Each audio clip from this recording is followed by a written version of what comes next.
What up? What up? It's your boy Random Reese reporting live from the quarantine bedroom.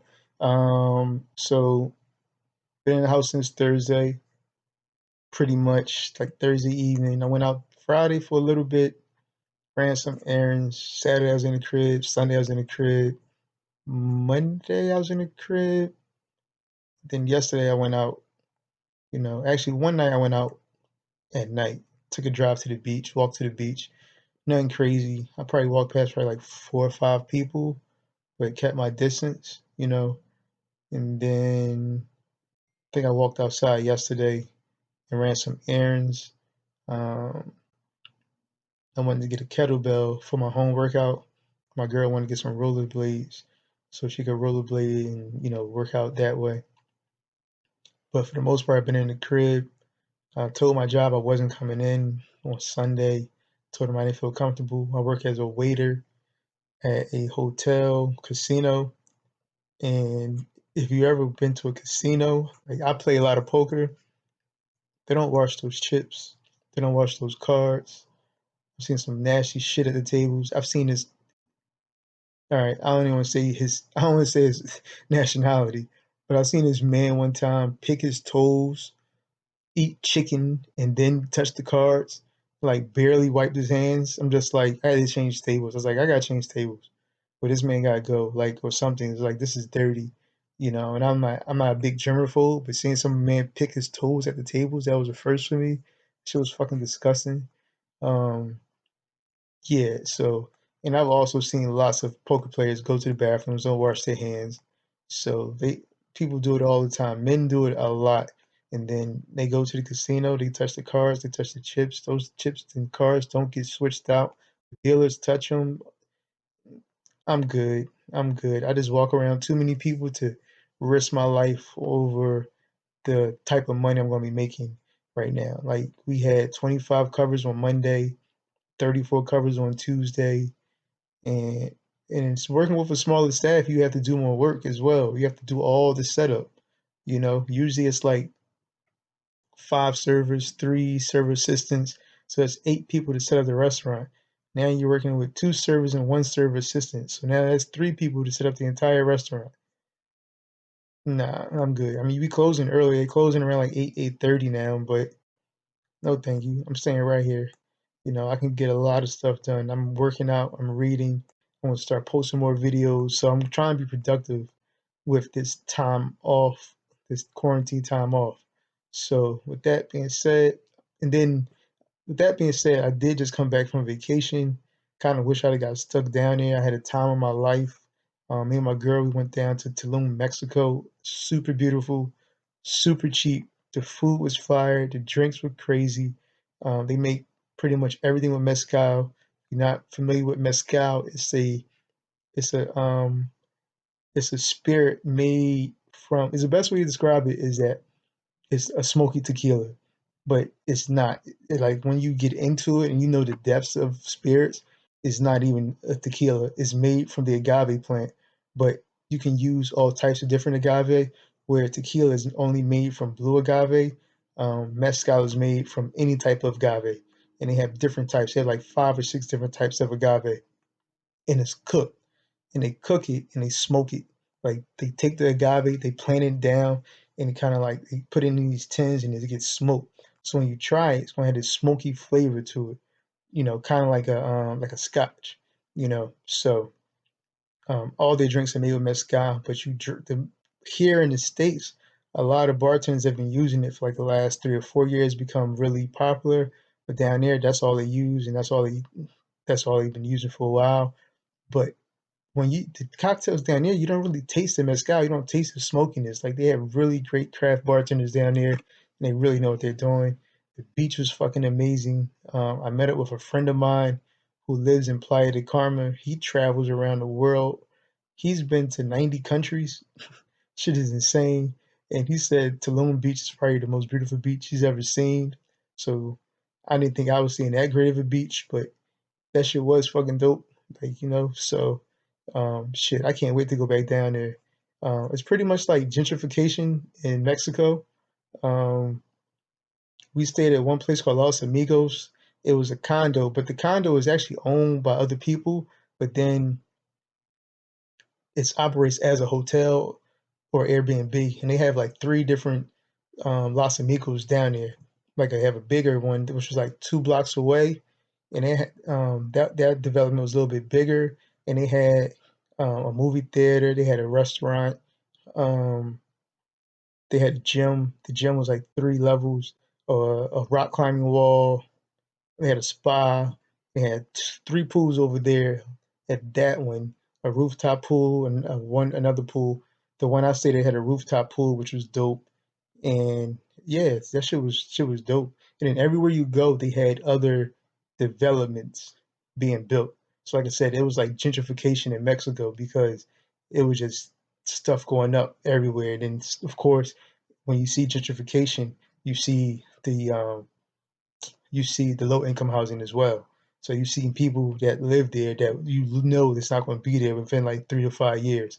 Like somebody's going to buy that out and give them money. If they own a house, it's actually good for them because someone's going to come in there and give them like maybe like 100,000, you know, 100,000 US for that house. Maybe less, probably less, but because the exchange rate is like 18 to 1. It did go up a couple days ago. A guy I met down there, he posted the exchange rate. It was at 22 to 1. So it was better for the US dollar, So, but going out there was cheap. Like drinks were like $8. Sushi rolls was like $4. So for a whole meal, me and my girl, like we would spend maybe like 45, $50 US for 2 cocktails, 2 appetizers, two dishes, like 2 cocktails, two or three cocktails, and 3 to 4 dishes, like $45 to $50, easy. So yeah, and I love to eat, love to go out.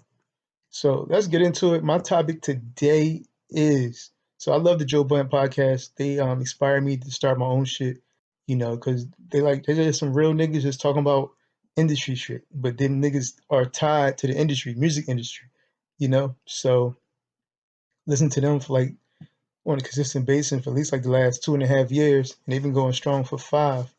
So today I was listening to them, and they were doing a recap on the J Electronic Jay-Z album. It's a compilation album, but it's not a compilation album. If you listen to it, go check it out. J Electronic Dre Electronica finally dropped an album after 10 years. Long awaited debut.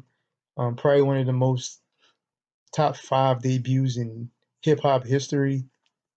So, but Jay Z is featured on like 80 to 10 tracks. So when Jay Z did it, it's not Jay Z's first compilation album. Hopefully, it may not be his last. But for a guy like Jay Electronica to do a compilation album for his debut album with one of the best rappers ever is kind of just like, eh. And then for Jay-Z does outshine him on pretty much all the tracks. Like a lot of people listening to it for Jay-Z, not really Jay Electronica, because that's why I checked it out. I mean, if Jay-Z wasn't on it, I would have listened to it once and probably went back to it. But because Jay-Z is on it, I'm going to go back and listen to it. I listened to it once or twice, but the beats are kind of just like real boom bappy, real blah to me. So I really couldn't listen to it. I had to, because it was like a really lyrical album. It's kind of like if Jay-Z said on a line where lyrically I want to be Talib Kweli. Truthfully, I want to rhyme like common sense, but I did 5 mics. I ain't been rhyming like common sense. This is the album Jay-Z would have done if he would have rapped like Talib Kweli.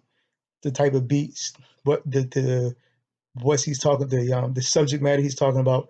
This is what he's talking about. So he can always do that type of rap. Like he always had it in his repertoire. He just didn't do it because he knew what would sell and what didn't sell. But now he's at a level where he's not rapping for the money. He's not rapping for the fame. He has all of that. He's rapping for impact, and I respect that. So I'm gonna go back and listen to it. I try to listen to it again on headphones because the headphones I can hear more. I'm not sure why, but I can hear more of the lyrics and just be tuned out to everything else. A lot of times, most of the times I listen to music, is when I'm driving, but you know, dealing with all the other types of stuff, trying to find out where you got to go and all this other stuff. Listening to brand new music, to me, I gotta put some headphones on, just turn it on, just listen to it. So now I say that to say this: Joe Budden and podcast, they did a recap. So I listened to their show on Saturday morning because I wanted to hear what they said. Because I Friday album drop, I woke up Friday morning, I had to listen to it. That's most albums I don't listen to right away, but anything with Jay Z, I got to listen to it right away. Twitter was going crazy. Everybody was quoting Jay Z. Had to listen to it. Saturday morning, fired up the podcast, listened to the podcast, and a lot of times, another reason why I listen to the podcast because I agree with a lot of their opinions. I was just like, damn, that's the same shit I was saying. I should need to put this shit on tape. So listen to their opinions. They had a lot of opinions. I mean, Joe's kind of harsh on what's his name saying he got washed every single track. you know, I'm not sure if he got washed on every single track, but Jay definitely outshined Jay Z or Hove outshined Jay Electronica. You know what I mean? Because two J's are gonna get confusing. So of course, Jay Electronica, I think said something about I think he tagged Roy and Joe Budden on some shit, and they had some Twitter beef back and forth. But I'm not going to really get into all the specifics of what happened between them two. But listen to the Joe Budden podcast today. The new episode dropped today on Wednesday, March 18th. It gave me pretty much basically Joe Budden is like the new source. They podcast is like the new source because people turn to them to get their opinions about music. Because I mean, Complex does it too, but a lot of times Complex is like a couple of days later. They don't really do it right then and there. But if the music dropped on Friday, Complex first show is on Monday afternoon. But Joe Budden, his show is on Saturday, so he's pretty much the first person to do a review of an album that drops on Friday. But Joe Budden is like the new source to me. Back in the day, the source was what you turned to when you wanted to see or hear, when you wanted to read something about an album that you wasn't sure about. Back in the 90s, boom, I get the source comes out, and the source would have the reviews before the album drop. So if Mobb Deep was coming out in November, that October issue would have a review of Mobb Deep album because he got the album first. So Mobb Deep had like 4 mics. You're like, okay, I'm gonna check it out. Even though you knew you were gonna check out Mobb Deep was one of those dudes that you're gonna check out. But when it was like a new artist coming up, I remember Exhibit had like 3.5 mics. But I was a big Exhibit fan, and I love his first single, Speed of Light. Like, my Speed of Light was the name of the album. I forgot the name of his album. I mean, his first single. But I liked his first single. Source gave it 3.5. 3.5 to me, if I fuck with your single, if you had like 1 or 2 singles out, and I fuck with your single, and you got like 3.5, I was gonna cop it. If you got 3 or less, then I'm just like, no, I ain't fucking with it. If I didn't like the single, and if it got 3.5, I didn't cop it. And it wasn't that the album was bad, but being in high school and stuff, you got to let your money. You know what I mean? You can't really just go out and buy every single album. You had to pick and choose what you wanted to buy. So the source is what you turn to when you wasn't sure. And sometimes me and my homies would split it up. I was like, "You gonna cop that album?" I was like, "Nah, I ain't gonna cop it." It's like, "All right, look, I cop this album. You gonna cop this album?" I was like, "I'm gonna cop that album." I know. So, all right, you cop that album, then we'll switch. You know what I mean? Or you let me know what you think of it. I'll let you know what I think of it. It's like, all right, cool. So that way we wouldn't have to buy everything. Now, some people, it didn't matter what the source said, you was gonna cop the album. Big coming out, you gonna cop his album. Nas coming out, cop the album. Jay-Z, cop the album. Some people came out, you was gonna cop the album. Also in the source, they had the unsigned hype section. Unsigned hype was like, it's literally what it was. Like one time, Big was in unsigned hype. There's a lot of people who came out in unsigned hype. They have a little section in there that was unsigned, and they have like their verse, and they tell them stuff about them. You know what I mean, where they from and everything. And then you just be on the lookout for them. And then a lot of people come up from unsigned hype. Joe Budden Podcast has that with the sleepers. Now, some sleepers is old music, but some sleepers is new music. You're like, oh, what the fuck is that? I gotta check that shit out. You know what I mean? And then now I fuck with them even more because on a Twitter page, maybe on the Instagram page, I'm not sure. I don't be on Instagram as much as I used to, but on a Twitter page, they had the unsigned hype section, not unsigned hype. They had the sleeper section, where they list the names of the songs. So that way, if you missed it while you listen to them, you can go back and see who was these sleepers in that section. I mean, sleepers on that podcast. So I started listening to some music. I started listening to a lot of music based on what Joe Budden podcast says. And then with the Joe Budden podcast, they last year they was number one on Spotify podcast. They may change this year because I mean the Ringer's going to Spotify. I know he has a bigger following, especially with sports. So, but the thing with the podcast is that they have a lot of artists that listen to their podcast, you know, and sometimes the artists are more important than the fans, and the artists tune in because they want to see what he's saying about them as well. You know, whether it's good or bad. A lot of times, like I said, if they're saying something good about him, no one's really going to retweet, what Joe Budden says about him. But when it's something bad, the artist is going to be mad. Like Kalani was mad because he got in on him, got in because Joe Budden and them went in on their critique on that song about YG. So they were mad. She was mad about that. But you gotta take the good with the bad. Like they help a lot of artists get on. They help a lot of artists get recognition, get plays. So a couple artists I listen to because of them is Emotional Orange.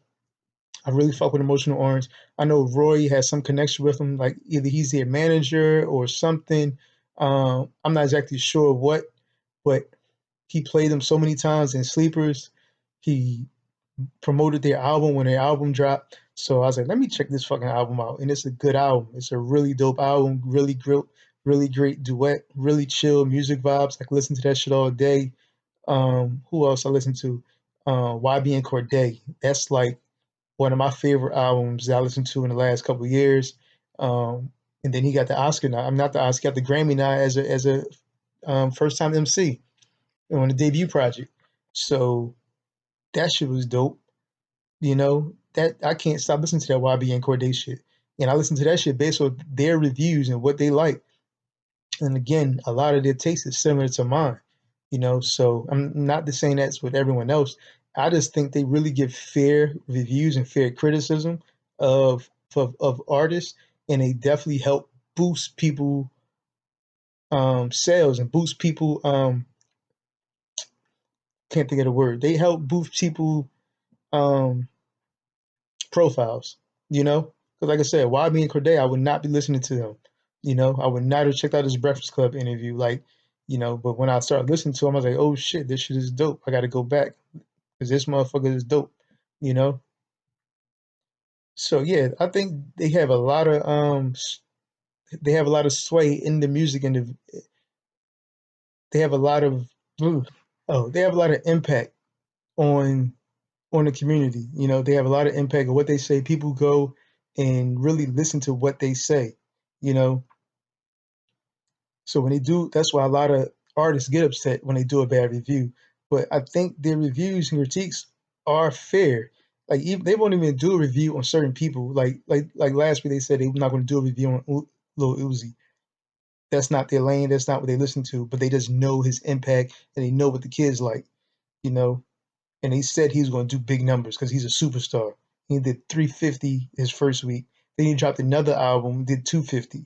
So that's kind of crazy. So, um, yeah, I ain't gonna lie, because a lot of time there's so much music out here. It's so much music. That's the one thing. The 90s was the golden era of hip hop, but right now we're in the evolution of hip hop because you have so many different genres. You have so much different type of music.